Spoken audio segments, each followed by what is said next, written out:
Hello and welcome to Arte Studio Nagoya. In today's video, I want to do a comparison of two cameras. I'm talking about two cameras that I have because I think it's kind of a luxury to have these two cameras. I don't know, even it doesn't make too much sense to compare cameras actually. I think why not? It's interesting. So what I have here is the Nikon FM3a that you already have seen in other videos. You can see like a full review on how the buttons work and how I think about the camera and so on, because I make several videos. And this one, that's a new camera for the channel, that is the Nikon F2. I'm pairing these cameras now with a 50mm 1.4 and with a 55mm 1.2.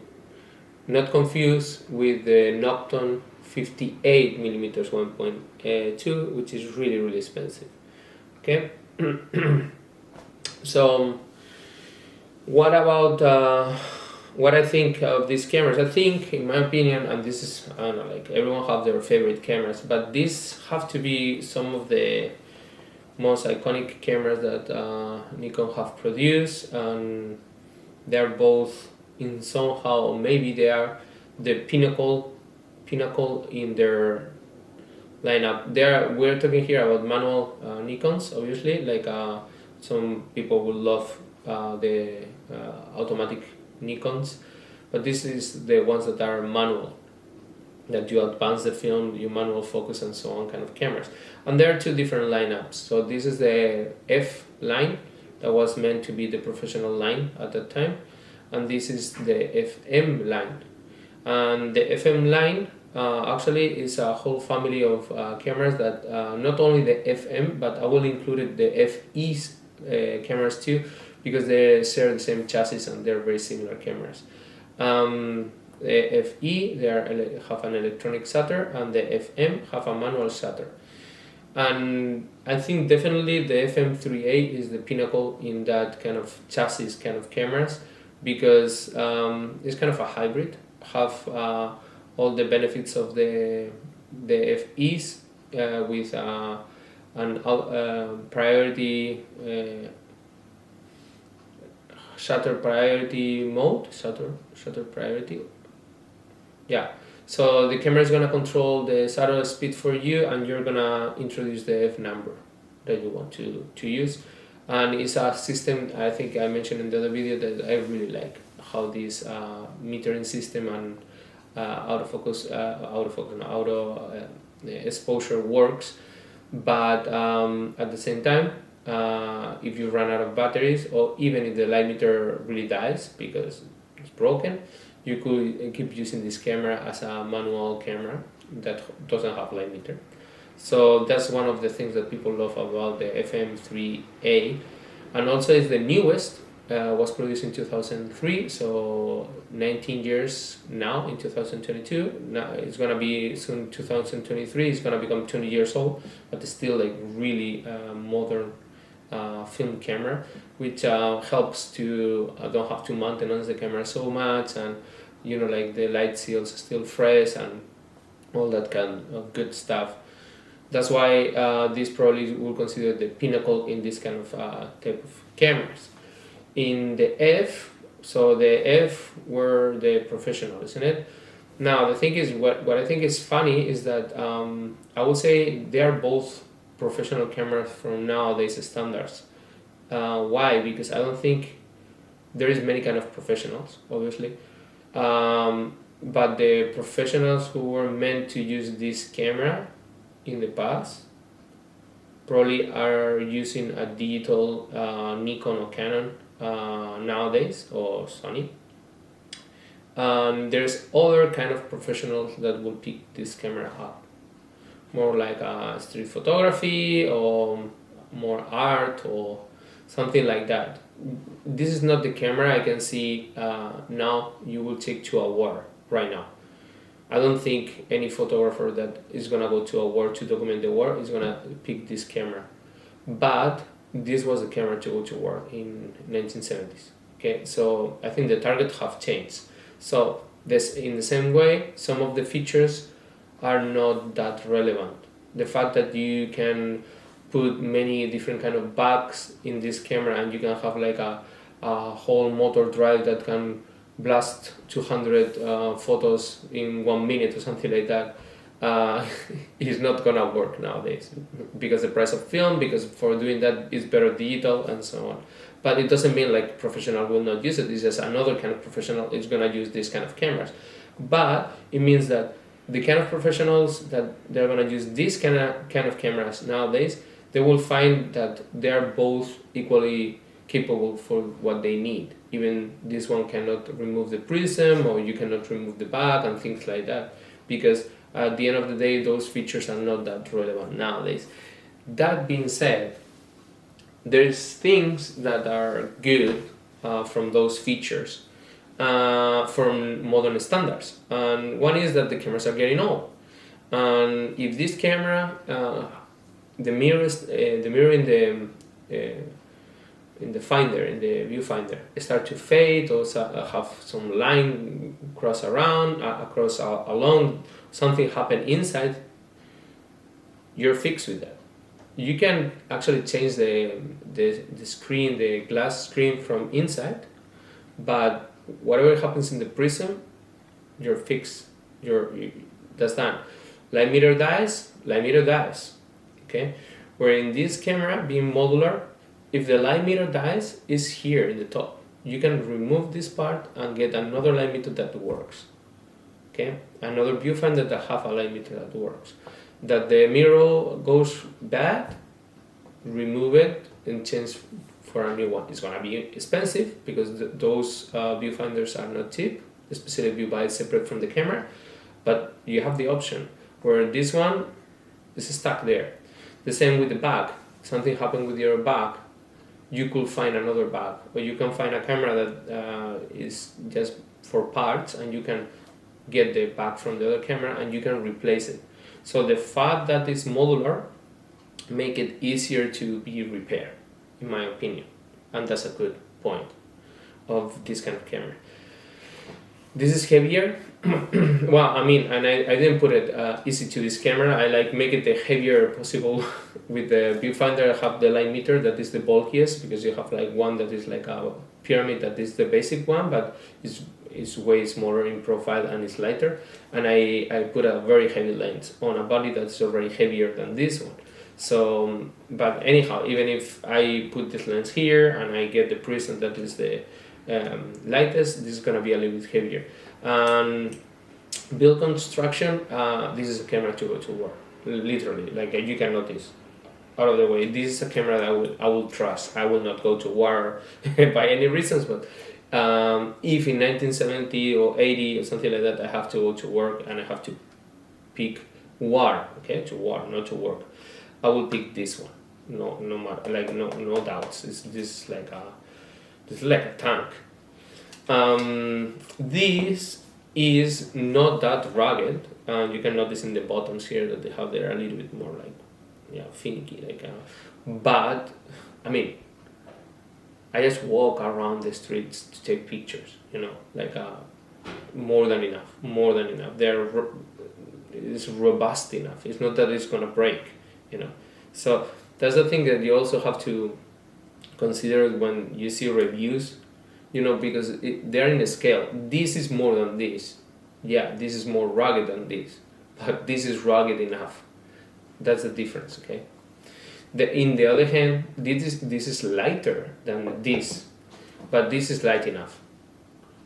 This is light enough. I carry a camera every day, and maybe it's because I'm used to the Pentax 6.7 or even my Speed Graphic. For me, this is a okay weight of a camera. Can be lighter, good, but I mean, this is not a deal breaker for me. It's in a like a kind of weight that is decent. Now, especially this lens is really, really heavy, okay? But if I just put the 50, then 50.4, which is my favorite lens, by the way, the 50.4. This set is really well balanced, actually. It's a little bit heavier, but I actually like it. You want the camera to be a little bit heavy, So this is a really solid kit. Okay. Now, I have to make a video separate from this lens, but good news, I got this is a so AI lens, but I bought a copy that was a little bit more expensive, but they were readjust to be mounting these kind of cameras, so I actually can use these. Wow, it's the first time I do this change, but actually they become like very balanced. This camera with this lens balance well, a little bit heavier now, but yeah, so it depends a lot of things like that, what lens that you put. Now, price is another thing here. To buy the camera, the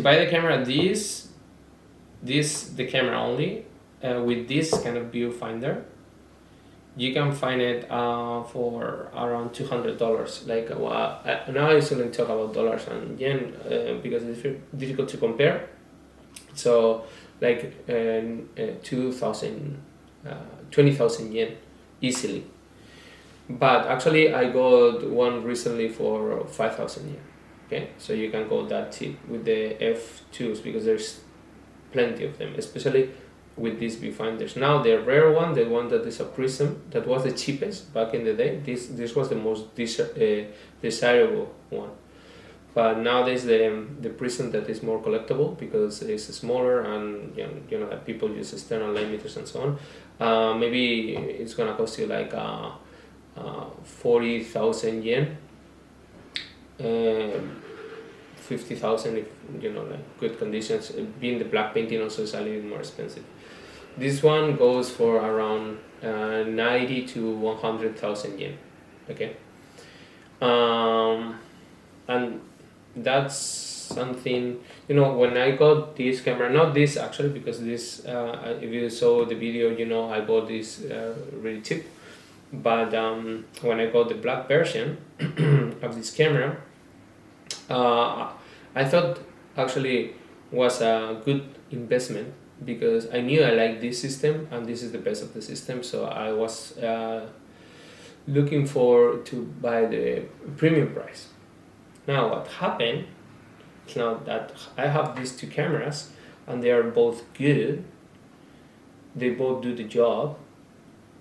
This camera starts to be a little bit in risk to be in my collection of cameras, my group of cameras that I use. Why? Because it's very valuable. If I sell these, I at least can get like enough money to buy, for example, an Intrepid 8x10 Mark III, which I'm interested to buy.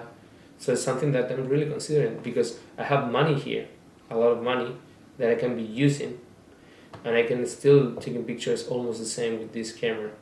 So it's interesting. It's interesting that for a person who is not a collector like me, like I like to use the cameras and so on, and get new stuff and change and so on.